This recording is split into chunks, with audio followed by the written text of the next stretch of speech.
carbon positive as something that's creating more harm. But I chose this title as a way of confronting the worldview I think we hold of carbon. I work as a professor often of economics, but also find an intersection between these two and also land use planning that's very important.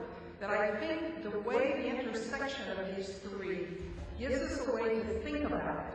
And that's what I'd like to offer you today, is a framework for thinking. I knew my colleagues would do an excellent job, as Dr. Muhammad just did, of providing us a business case for why we need to do the green economy. What I'd like to do is provide a bit of the how. And again, this is not to tell us what to think, but a bit about how to think about it. And I'm particularly interested in the idea that's been brought up several times here of balancing.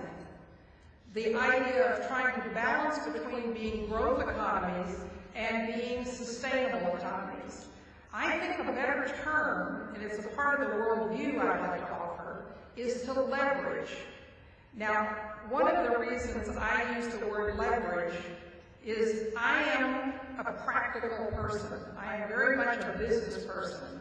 And I believe when we leverage, what we're talking about is being able to accomplish many things at one time without trade-offs.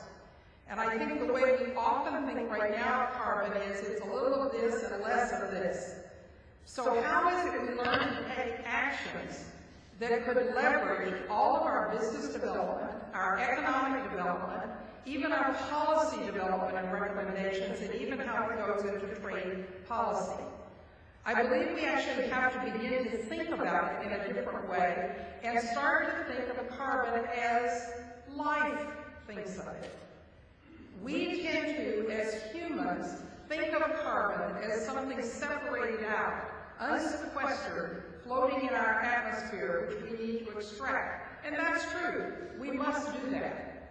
But we cannot really work with carbon in a meaningful way unless we think of it as the basic building block of life, that it is integrated. So I want to talk a great deal more today about how to integrate that. And I'd like to offer you as a business framework 4 levels of talking about carbon, all of which are important. Just because one is at the bottom does not mean it does not matter. What it's going to mean is it may have the least leverage of the 4, but you have to do all 4.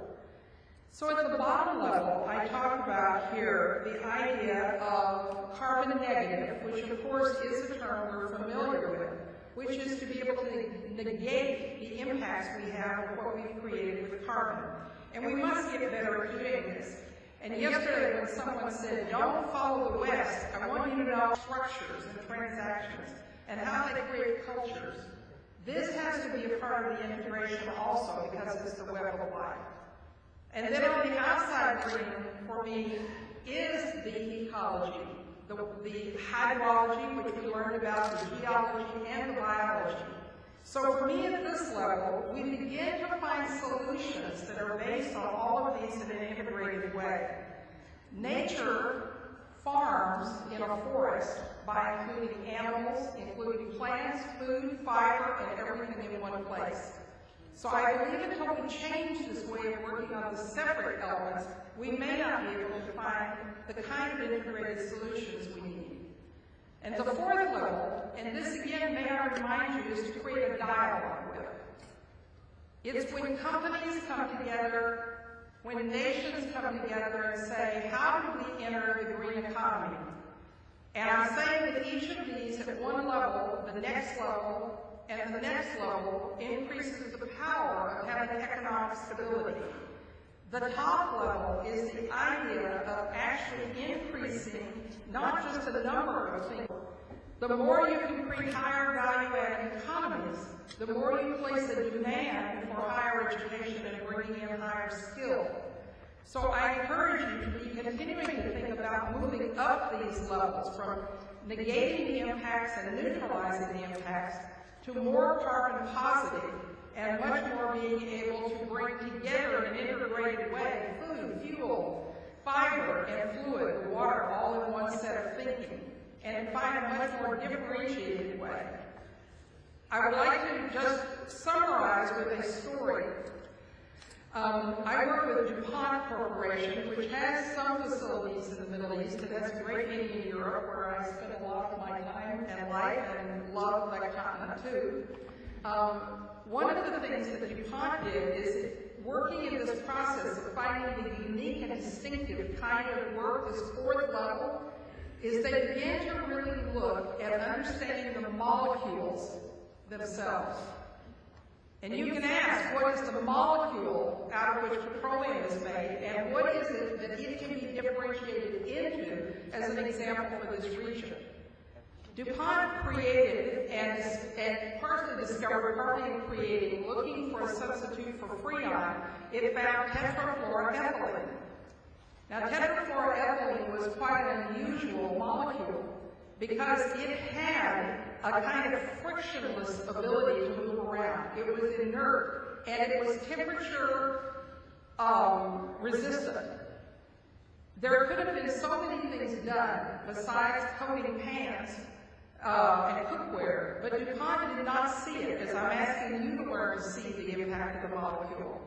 Instead, they sold it to W.L. Gore, a man who worked there who created over 400 products out of understanding the molecule and 15 industries. You have to move up the value-adding process, and in my next talk on the next panel, I want to talk more about how to become a higher value-adding economy, which I believe then, as this says in the summary slide here, that economies can be built at all four levels. And as Dr. Mohammed pointed out, there's money to be made. And so we have to do this. We also can make economies that are much more vital and viable. The higher up we can understand carbon.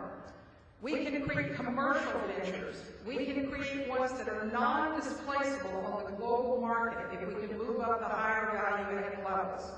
And we can be ecologically appropriate because we are thinking in systems. And we can raise the personal economic standards and impact of our workforce.